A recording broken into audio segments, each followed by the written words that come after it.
Hello and welcome to the ezIQ video training series.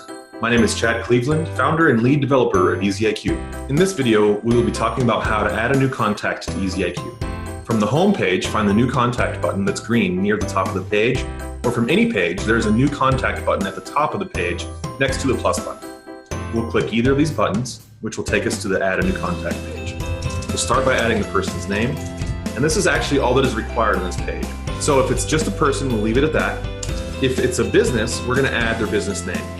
And then, of course, we'll go through and add the information we know, like the email address, if you know it, phone number. We're going to skip that address field, and we're going to add a zip. And this will actually populate these next two fields, but that is not set in stone. You can change it from there. We're going to add their website, if they have it, and you know it. And then we have a few different ways to categorize this contact. I'll quickly go over these now and then go into more depth with dedicated videos to each section. So we have an interest and priority, a simple 3-star rating, 1-star, 2-star, 3-star. And then we have contact source, essentially how did we learn about this contact? So this is a 2-step field if it is non-defined. So we can click event and then say which event.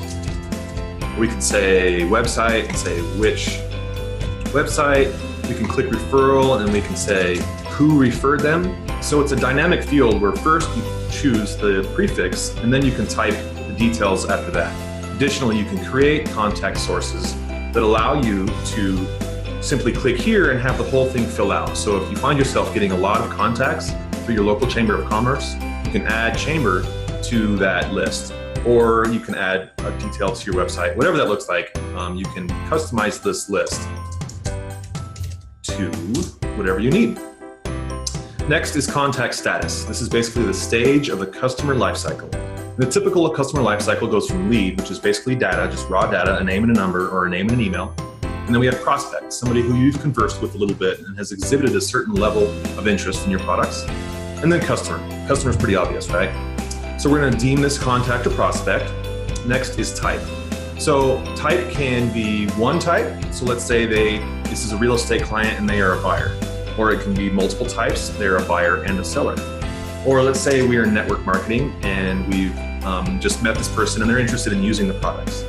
Later down the road, we can come here and edit, which I'll show in a different video, but I'll show here that we can choose both.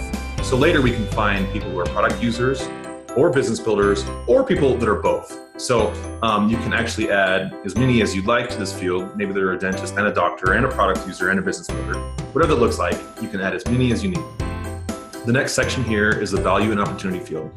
This is actually a monetary field that allows us to add a value to this contact, or it's an opportunity if it's a prospect, but it's a monetary field that allows us to create reports and do searches based on this monetary value.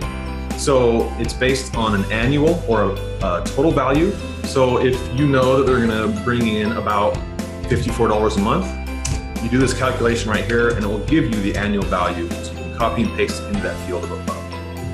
Now we have a notes section, and this notes section is searchable, so you can type in important information like loves to snowboard. So now you can come back later and search for the word snowboard, and everybody who has the word snowboard in their notes section will show up on this list. In addition to be able to typing specific notes right here, this is a good place to type information that you want to know about them. So has kids, or any important information that you want to remember next time you talk with this person.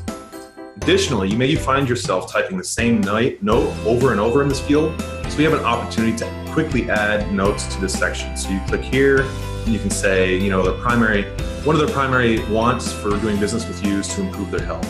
Or maybe the industry that they work in is service work. So you can find that you'll often add the same note over and over, and you can add that to quick notes and settings so that you don't have to type it out.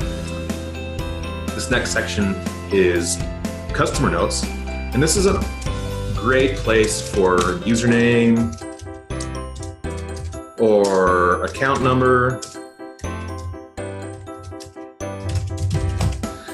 These are pieces of information that we can include into an email template so that when we send this information to our prospect or our customer, this information can be included as well.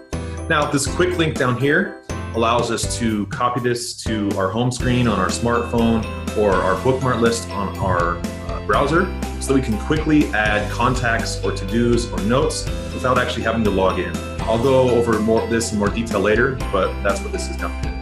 So we'll click Add Contact, and it will add this contact and take us to the contact info center.